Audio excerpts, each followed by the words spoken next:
5 facts about Spark. $45 billion. $40 billion for roads, $5 billion for water pipes. It is also a capital program, which means it's not a recurrent budgetary program, but a one-off investment of your tax dollars into your infrastructure.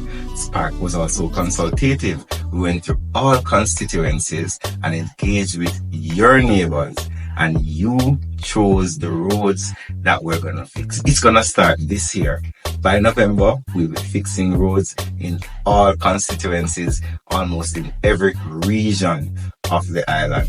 We have very internationally recognized contractors who do the work, but they'll also be working with local contractors so that Jamaicans can be a part of the transformation. And bonus, it is the largest investment in community road infrastructure in the history of Jamaica. So there you have it. 5 facts about Spark.